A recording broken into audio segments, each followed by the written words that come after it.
And action. Hey everyone. Ed had a question about stalling. Stalling as far as weight loss. Stalling and plateaus can happen with anybody.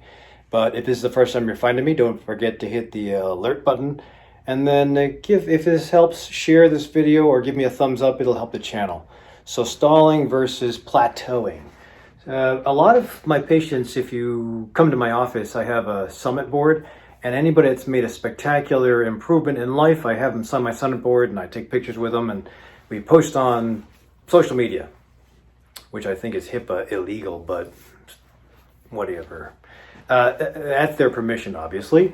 However, sometimes what happens is when you've made a spectacular change, there might be a time when you plateau, like you don't lose any more weight and it just doesn't move. You don't gain, you don't lose, you just stay. And it's gonna, if you haven't reached your goal, it's just really important to have a goal. But if you haven't reached your goal, it's a little frustrating. You're investing all this time and effort and intensity and exercising and cutting back on alcohol, and yet nothing happens, right? So the idea would be, how do we make a plateau? What do we do to look for the reason for the stall? And I got a couple of ideas. So one thing that but one of the things that is common is carbohydrate creep.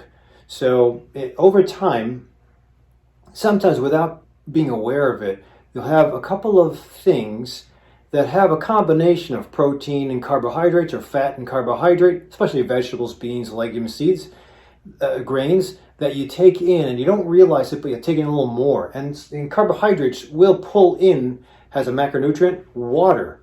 So water adds weight. I mean, fat doesn't really add weight. Protein doesn't add weight. Carbohydrates do. So sometimes I would always say specifically reassess what your macronutrients are doing. So even though it might seem like you're super stable, sometimes, especially if you buy a multitude of different food products and like 3 days a week you're eating prepared food, it might be that whoever prepared it or the company that made it might have changed the formula. So you got to be careful. I think MyFitnessPal is really cool. It's arduous because you got to type in all this stuff, but it's really cool because it gives you it spits out the end of a designated time what your macros will be, proteins, fats, carbohydrates, what your fiber will be, what your sometimes even to the point of calories. So it's a really nice app. You don't have to pay for it. The free part, or the free portion of that, you'll still be able to print up and bring it to my office or your doctor's office. But it's important to reassess your nutrition. And if you don't know how to count your nutrition or recognize your nutrition, you got to get a nutritionist to help. So doing a lot of the calculating on your own is valid, especially if you're good with math. But there's some variables that cannot be accounted for that sometimes a coach can see. So I'd say a food diary is cheap, but MyFitnessPal, the app, is helpful. Reassess, do a standard week to 2 weeks, and then see if you're the same as when you first started on the journey. So Ed started out gangbusters. I think it was 40-40 and a little bit on the low side as far as protein, if I'm not mistaken, or fat. So carbs, protein, and then limited fat, if I'm not mistaken. But so that's kind of standard American. Well, it's better than standard American, but there's no dedication to, and no offense to Ed, it worked for him. 25 pounds, pretty good. But I'd say if we're stalled, we might want to reassess those macros because of the things that creep in before you know. It's like, oh, I see, that's where the thing's coming from. I mean, alcohol's a no-no because of the sugar and carbohydrates in most beer and wine. That's a no-no, especially if we're on a weight loss kick.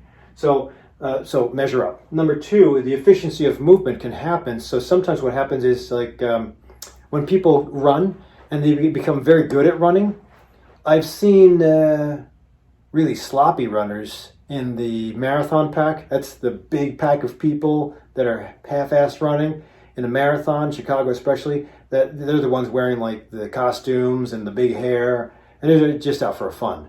But you also, in front of them, you'll see the elites, and in front of the elites, you'll see the Kenyans.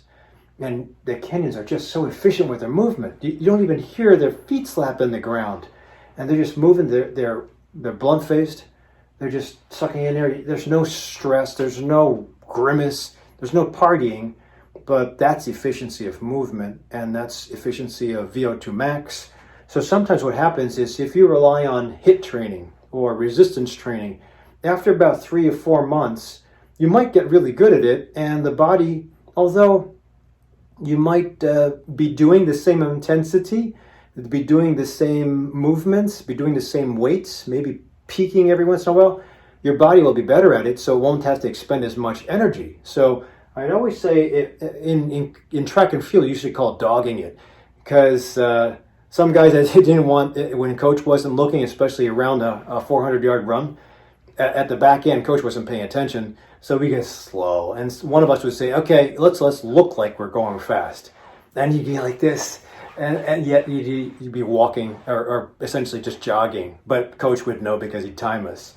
Or he'd be busy doing something else, and we just look like we're grimacing, and then as we came around the corner, then we'd turn it on. So it's called dogging it. Sometimes, not that it's intentional, but with efficiency and muscle bulk and endurance, the exercises you relied on before might not be working to balance out. And that's that CICO, calories in equals calories out, which is not, it's very, very basic. That's not the way it works, because depending on the calorie and depending on the activity, you might not be doing the activity as intently as before. And the type of calorie going in, totally, if it messes around with hormones and it's different than before, or pushes the insulin a little different, it's going to give you a different effect. So it's more than just calories in versus calories out. So I'd say a coach might be necessary to assess. Sometimes you can get really good with VO2 max measurement and timing, or if you're in a group, you can't dog it because the group will always be pushing forward. So I'd say hiring a coach or a trainer might be important. Sometimes efficiency of digestion also happens. So we all have a digestive tract, goes from mouth to anus. The stomach is the first part. Then there's a small intestine, then there's a colon. There's a whole bunch of bacteria in the colon. Sometimes the colon, after eating healthily for a while, the colon will be really efficient at digestion and holding a plethora of microbiota. This is my hypothesis. And the small intestine might be more bulletproof to leaky gut, so it might be able to take in and extract food better. You know, what always happens is if you eat the same stuff at 57 that you did when you were in 20, usually what happens, I see, is that the 20-year-old can digest anything and turn it into fuel, proper fuel, partition it properly.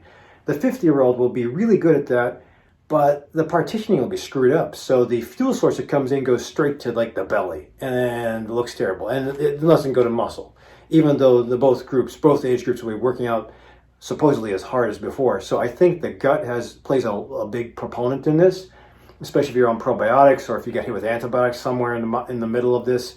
So if you were continuing on and we got hit with antibiotics, I'd want to check your microbiota, but it's hard to check that. Maybe just hit with probiotic and try to reset the gut. So that's also, and how would I do that? I'd shock the system. I wouldn't shock it with antibiotics. I'd probably use prebiotics and probiotics to get the stool, the bacterial flora in the gut kind of reset. And that might work differently. It might work better. So not that you would absorb less, but at least the gut, while you're taking care of the first two things, would also reset to being super healthy. So the other possibility is stress response. And one of the things that Ed told me, he told me everything he was doing. Macros, timing, times per week of exercise, HIIT training. And then there's a little sentence there that said, and I have stress, but who doesn't? And then it went on. But that's a big proponent to this, because I've spoken of the stress response, and that varies. So there's no question who doesn't, because we all have stressors. Now the stress response that we have can be varied depending on the person, and the stress response that we have can be varied depending on the time of year. I just lost my little dog Perry. Just lost a friend down in Florida. The anniversary of my mother's death, my mother-in-law's death. This problem with work. So there's a lot of things that have really accumulated all at once, and that's a big hit. And I'm seeing a psychologist, but sometimes if you have overwhelming amount of, if some crap has been shoveled on top of you, then you're not going to smell the same. And the same routine that you relied on before might not work properly. So I really think you can't skip over the stress part, because most of us don't have a mindful practice to negate or turn off or neutralize the stress response. And it will happen. Now, Ed's in business, so I guarantee, well, I don't know how things go abroad, but here it's going to be coming, it's time for taxes, April, and that's usually for businessmen. I think that's a stressor. Even if it doesn't make you bite your nails, it's still a problem. So that's something of a different variable that's going to have to be dealt with, and maybe that is a problem. So that's the other thing. I think we all, when we're on a lifestyle change, we all will manifest a balance, and I would really wait 3 months before saying that we are stuck. I think that the body it's normal during the process of finding a sustainable nutrition practice and exercise practice and great sleep and mindful practice. It's really normal to have the body kind of adjust to it for 3 months, and then if you maintain it, which is usually a deal breaker for a lot of people, so they'll try to shuffle things around in a pinch, like in 6 weeks, because they don't want to. They think they're stuck, and then it's going to gain again. In a frenzy, they'll change around things, and you break your formula, and you might go you'll quickly go into weight gain, or dive too deep and then become tired or sick. So I would wait 3 months. After 3 months, if we still have stagnation with all those efforts, then I might pepper your lifestyle change with a couple of these things. So 3 months is usually what I would do. But obviously you have to have a healthy practice of eating, healthy nutrition, exercise practice, really deep sleep, happiness, and some form of mindful practice. So the next thing would be, sometimes if you go too deep into the wrong types of starvation, too long on a fast, the protein content, I think the protein content is very important. This is a debate, because protein supposedly will stop sarcopenia if you're older. Protein in a lot of athletic circles will be essential for building up and providing building blocks for the exercises that we do. But protein also signals mTOR.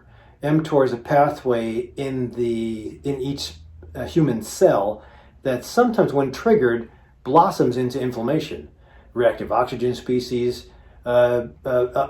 So sometimes taking too much protein is bad, but not taking enough may put or kick the body into thinking that there's big starvation. So it lowers its metabolic rate. Basal metabolic rate is something you can calculate. It's a really rough formula, but if you can get basal metabolic rate and get your energy expenditure, depending on your level of exercise or activity, and then you figure out other things, you might be able to adjust. But I think that sometimes when you go too strict, the body, like The Largest Loser. So with The Largest Losers, it was a study that was ongoing for about 5 years, I believe. They found the guys that lost aggressively the most, and the winners, and actually the other participants too, they dove aggressively within, I don't know how many episodes in a season, 10 I think, 10 weeks. But they all dropped down spectacularly. But they also, their metabolism really got screwed up. So it went very, very, very efficient on very little food. So that after The Largest Loser, most of them gained the weight, including more, because the metabolic rate dropped down and locked down, and their eating habit returned. So not only did they gain the weight back from before the contest, because the metabolic rate was so locked down low and didn't budge even 2 years after, the same eating pattern made them gain more weight. So you have to be careful about starvation and the signals that you're sending to the body. This is why I really think that if you're on, and this will lead to, spoiler alert, this will lead to my biggest thing to intervene. If you're on a tight cycle of macronutrients and exercise and rest, and it's stuck and you've passed the 3 month mark, I would go for a fast. I think Walter Longo's, now, I do sell the Prolon box. I think I make $10 a box because I want my patients to try it. I have to use the $10 to fund the website. But and there's a $50 coupon that you can get if you call my office. So I have to divulge that. But I love the Prolon box. I also love the 5-day fast, even if you don't buy the box and you just do your own creation. And I have 2 videos I'll put down below. But I think if you shock your system, which is what Longo came up with, he used it and designed it for cancer, but he found that the cancer patients did better compared to cancer patients with just chemotherapy. So if cancer and chemotherapy is one treatment, and cancer and chemotherapy and fasting mimicking diet is another treatment, and this treatment is better for cancer, I mean, it can be applied to everything. And he did apply it to multiple sclerosis versus one medicine, and it fared better than one medicine. He's applying it to Alzheimer's disease, applying it to, I think, metformin and diabetes, and they have another test or study in progress with Crohn's disease. So it's worked spectacularly for all those diseases, but it also works for losing weight because it's a shock to the system. You crash to, the basic premise is on the first day of the 5-day fast, you get 1,000 calories, mostly plant and low residual, no solids, very limited solids. And then you go 750 on the ensuing days. And then on the 6th to the 16th day, you have a refeed phase. But that's enough to shock the system into thinking that it's going to starvation without necessarily going to starvation. And it does do a metabolic reset. So usually during the 5 days, if you have senescent cells, precancerous cells, cells that were kind of going awry, like multiple sclerosis antibodies or Crohn's disease antibodies that were going crazy, you turn them off. And you stop the growth of those things, and you get stem cells to take their place on the 6th to the 16th day. So that's the reset. It's kind of like a computer reset. But if you can do that with your fat metabolism and the way the mitochondria work, I think that'll be good. So the mitochondria are also responsible for this. So I didn't ask Ed if he was fatigued. No, I did. Ed said he's not fatigued, but still, I would do a reset. And a 5-day fast is not that bad. I actually do a 5-day fast once a month. I just got off my 5-day fast with Pat. I cheated because it was my son's birthday and I had food. And boy, did I binge. But I plan on doing my last box. I got 3 boxes for Christmas. Plan on doing my last box at the end of this month. So hopefully April Fool's, I'll be low and 6-packed again. I did gain some weight when I went through all this crap with all the trauma and bringing my dog's ashes to my daughter. But I'll be doing it again, and I have had spectacular results. So I'm on a weight loss regimen, but I'm also on a muscle gain regimen. So that's the other thing is, if you've hit a plateau on the scale, you always have to take into account waist to hip ratio, waist size, and muscle girth. So the problem is, it's sometimes hard to see that or notice it. A DEXA scan, and there's one in, I'm sending a patient of mine to the one in Rockford, Illinois. It's the only one for $50. It is an accurate test, so it tells you how much fat you have, and it tells you how much muscle you have. It tells you if you have cutaneous fat or adiposity in the center, or visceral. It's really nice, it's only $50, but it is one of the best tests, aside from like a dunk tank. I don't, impedance where you use electricity to gauge how much fat you have, I'd rather see the test. I'm going to repeat mine in June, but I did one last year, and I'll compare, and I'll tell you what a year has done for me.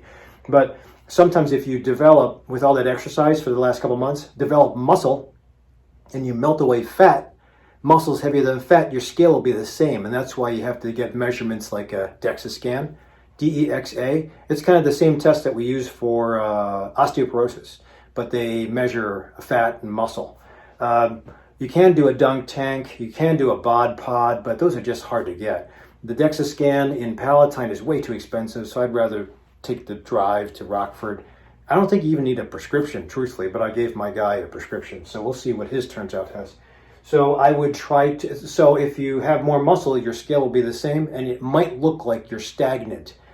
But trust me, if you maintain that, you keep on building muscle, keep on building muscle, keep on chipping away at fat, build muscle, you'll actually gain weight, but the muscle with all its mitochondria at a certain point will lose and burn everything, and you'll just drop down again. So again, 3 months, wait, continue on, trust, and that's the part where I think stress has to be evaluated, because stress, and we talked about stress already as far as taxes and Christmas and the holidays, but sometimes that adds to the insulin response, which is the last thing I'll mention.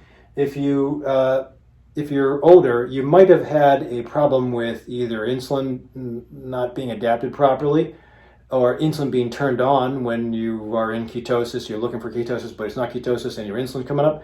That's going to store fat the wrong way and digest fat the wrong way and fuel the wrong way. Again, the problem is partitioning. If you eat the fuel, there'll be proteins, carbs, and fats and minerals. If you eat that fuel and it gets turned immediately into visceral fat, I'm pointing at my belly, that's where the beer bellies are, that's not good. If it gets immediately turned into a different fuel source or partitioned into brain tissue or hair or skin or muscle, that's proper partitioning. So sometimes in stress or fight or flight or in bad sleep, everything goes to the belly. In love and harmony, I just think of a skinny 20 to 25-year-old. They can eat anything they want, and they don't have any care in the world, and they don't gain weight. That's not fair. So anyway, it might be worth it to check thyroids. It might be worth it to check your beta-hydroxybutyrate if you're a keto practitioner. It might be worth it to check insulin in the morning. And my tests have to be 12 hours fasting with water, first thing in the morning at the time that you usually get up in the morning on a non-working day, because I think the threat of going into work still changes around hormones. I check estrogen, progesterone, testosterone in women. I check estradiol and testosterone in men, and a couple other parameters, but those are the biggies. Sometimes adrenals would be worth checking, and unfortunately those are tough, but if you get it first in the morning after an average night's sleep, DHEA and cortisol will be worth checking. So all of my patients, you kind of know that, and if they're off, we adjust and we fix. If they're not off, might have to look at something else. So that's how I would say test, repeat, and it's nice to have the first bunch of tests so that you can compare. So if you're going into this and you haven't had any tests done and you just do them at the last minute, if we have nothing to compare, then we don't know the transition or we can't see if there's improvement or worsening. So I obviously, if you get a couple of these as a first timer, and they're terrible, we can act on it. But if they're kind of borderline, it'd be nice to have old numbers to compare to. So, Ed, hopefully this gives you an idea about what to do if you're stalling. Have no fear. You're doing great, but, and the rest of you, if you have plateaued as well and you're stalling, don't stop anything. Don't go crazy with supplements. Don't go just doing your own intermittent fast suddenly. I think it might just be a little nudge that you need. And if the nudge is probiotic, great. If it's a little hit of testosterone, great. If it's progesterone at night, great. If it's a little bit of iodine for your thyroid, fine. Adrenals, and ashwagandha, rhodiola. There's ways to do it without going into prescriptions, but and therapy. Don't forget that. So I think it's worth it to try all these things, but hopefully this gets you past the hump. If you have had a stall on your own and you found a great relief in some way, please put it down below. Otherwise, I'll see you at the next video.